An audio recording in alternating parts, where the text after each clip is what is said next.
Hey everyone, this is Nate from Sprite Lovers. It's just going to be me in this episode. I had a little free time and Megan wasn't around, and I decided to put together a couple videos about something that you don't really see on Sprite Lovers too much, but definitely is a part of our collecting and playing habits, and that is digital games. We always prefer buying physical if we can, if there is a physical version, but sometimes there isn't one. Sometimes some games are digital only, and we do pick up those throughout the year as well. So what I wanted to do is just do a couple videos showing some digital titles that I've purchased in the past couple months that I think are worth talking about. And as you can tell, filming off screen is hard enough when you don't have a capture device on a TV, but portable games, a lot of times there's digital only games on 3DS and Vita, so that's why you also don't see as much of that on Sprite Lovers. But I figured I'd give it a go just to talk about some of my favorite games I've played over the past couple months and that are digital only, and kind of let you guys make your own opinions from some of the footage and some of the stuff I wanted to talk about. So this will be the first. Probably break this up into a couple videos because I want to talk about some different consoles. But we will get started and stay tuned.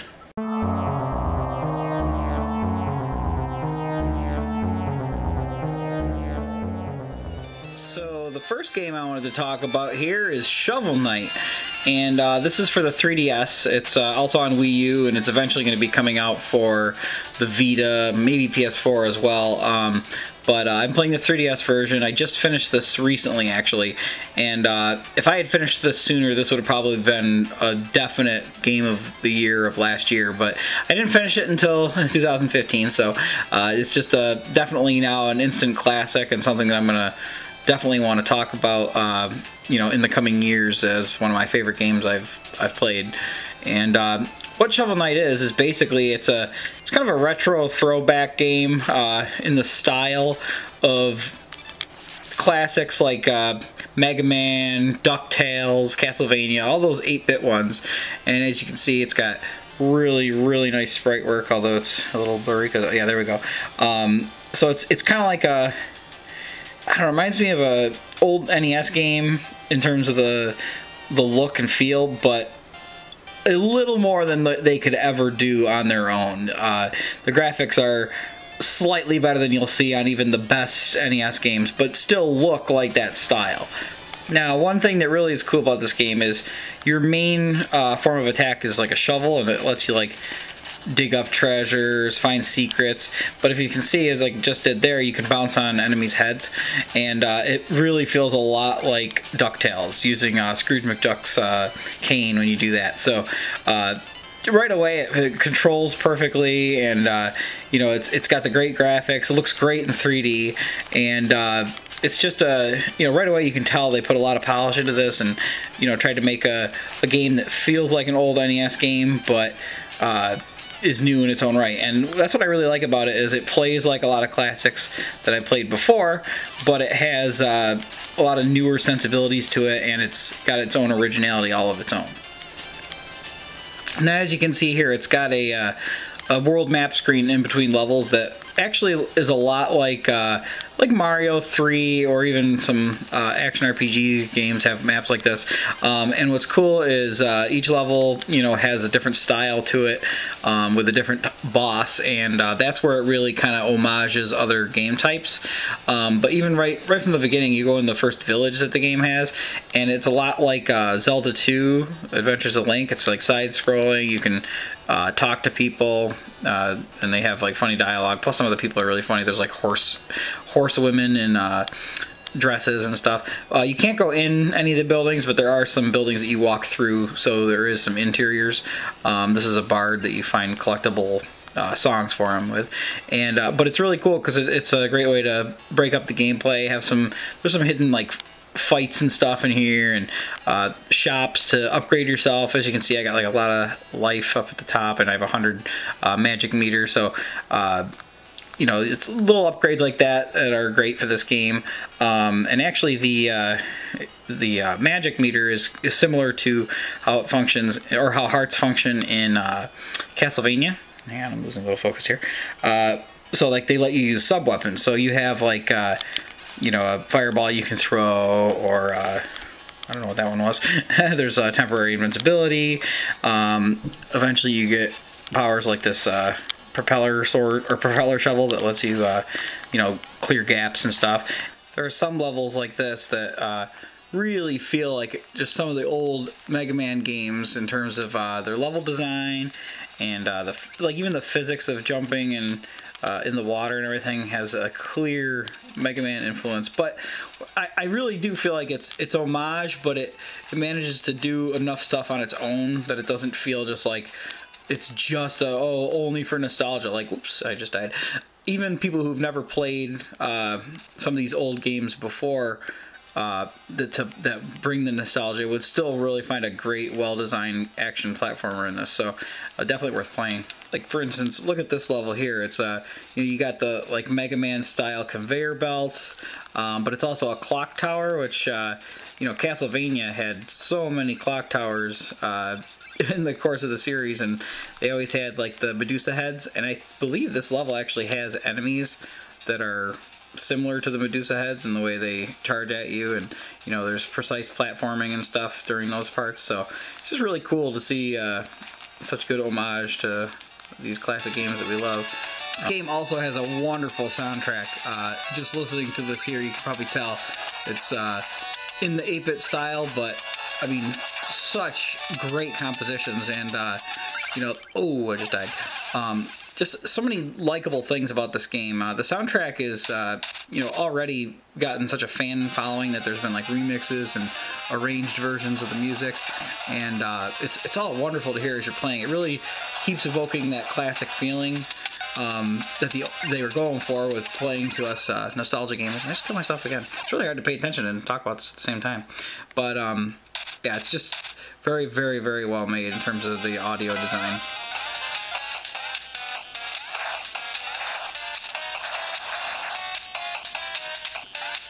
Another great thing about this game too is, like I mentioned earlier, each level has like a specific boss battle.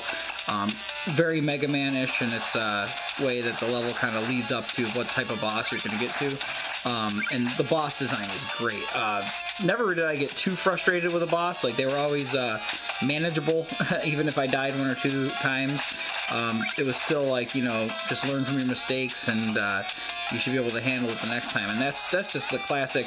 That's what makes the old NES games so good, is you know, they were tough, but they were designed very well. So even though, you know, you can get really frustrated at some of the cheap deaths and stuff, there actually weren't a ton of cheap deaths in the really well-made games, because they knew to put the challenge in such a way that you weren't throwing the controller and stuff like I should be doing now that I found a pit.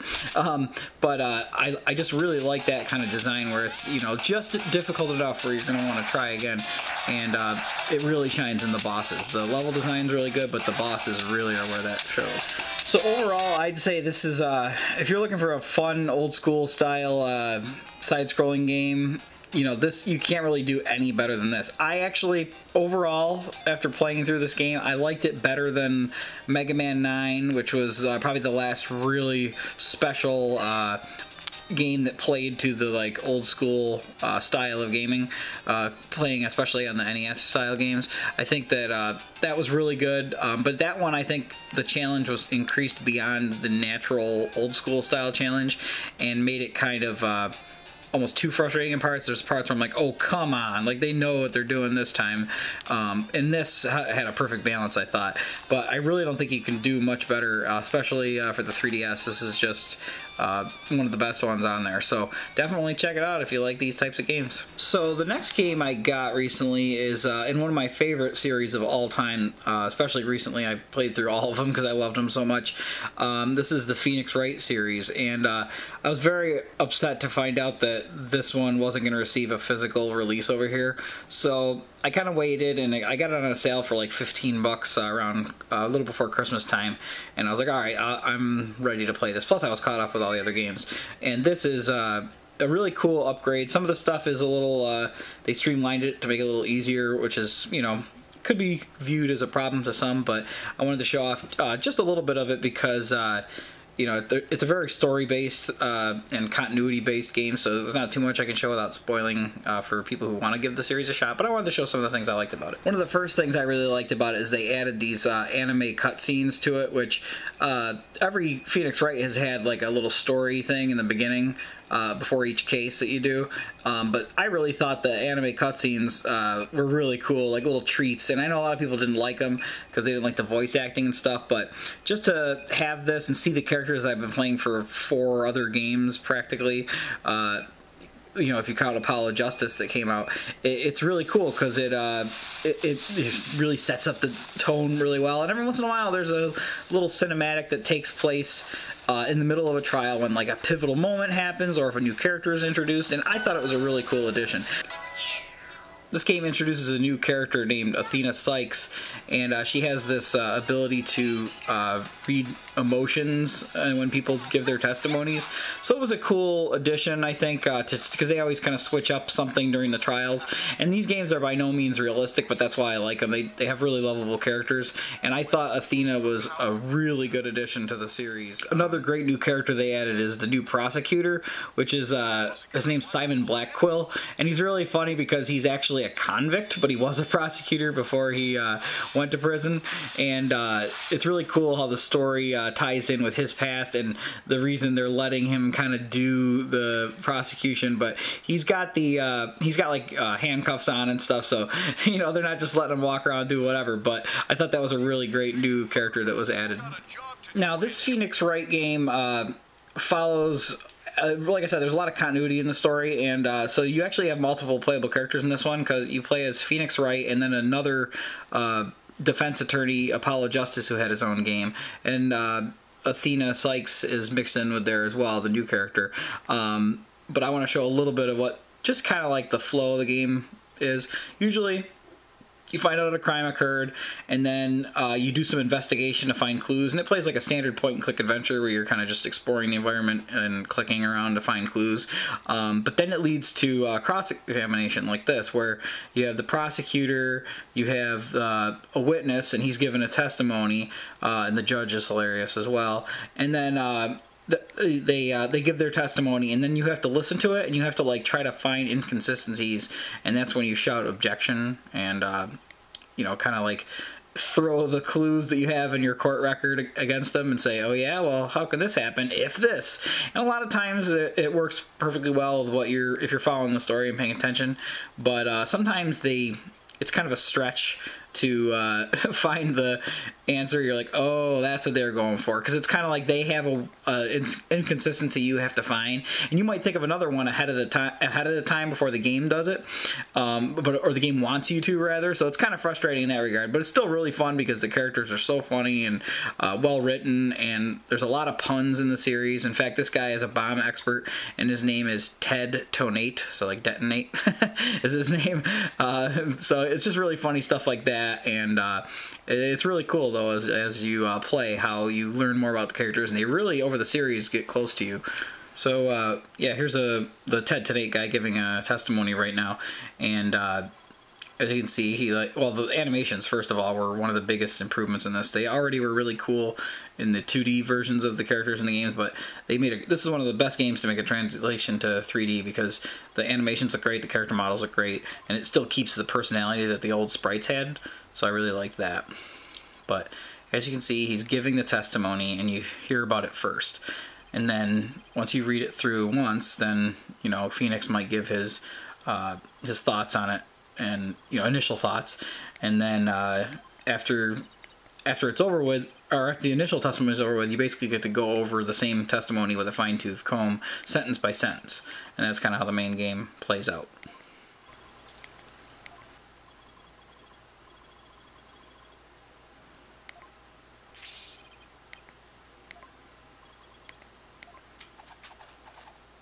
As you can see, there are some of the great animations. He just disassembled and reassembled a bomb. So now we're in cross-examination mode, where it's going back through the testimony. So here's the first thing he said.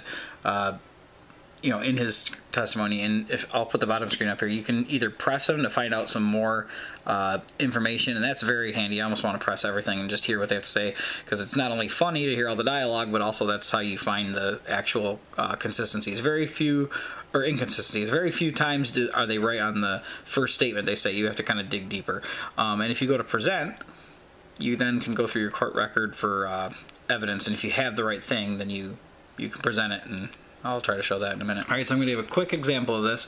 So right here, he's saying that he saw that the bomb's timer was counting down in his testimony. And down in my court record, there you see here that the bomb was actually hidden in a stuffed animal in this case.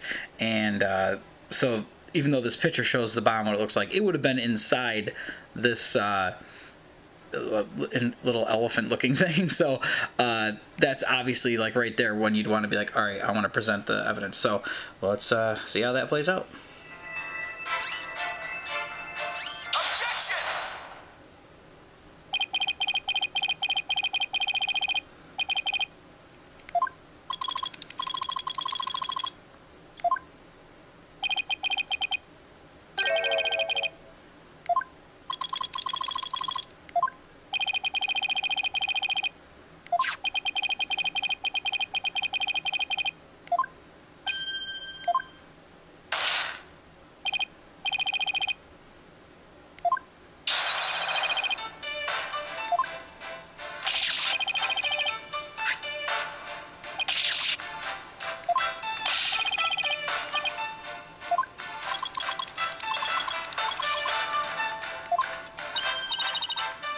So now that you know how like some of the basic courtroom procedure goes, I want to show off the new mode that I mentioned earlier, the mood matrix, which is a little different because it's solely for this game with this character, and this is where the games kind of take a even more unrealistic turn.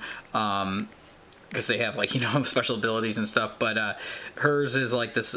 She's a psychologist, and she kind of she knows how to tell when people have from the tone of their voice when they have discord in their heart.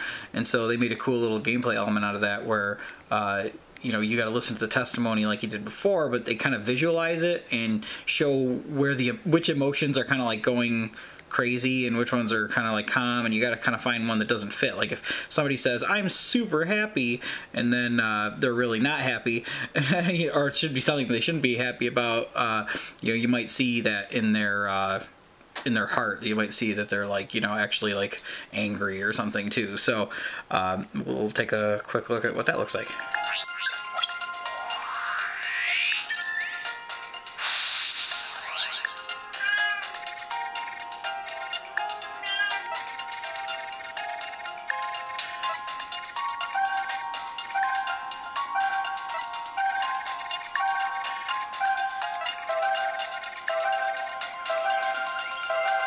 So, why is she showing a happy emotion with stuff falling on top of her? So as you can see, that kind of is this is the first level, so it's a little easier, but that's the emotion that kind of sticks out. So since that emotion is up there that doesn't belong, if you look down at the bottom screen, this pinpoint thing's up here, and those are the 4 emotions, that are up at the top screen. So if I click this one, it says got it, and then the story unfolds with the new revelation.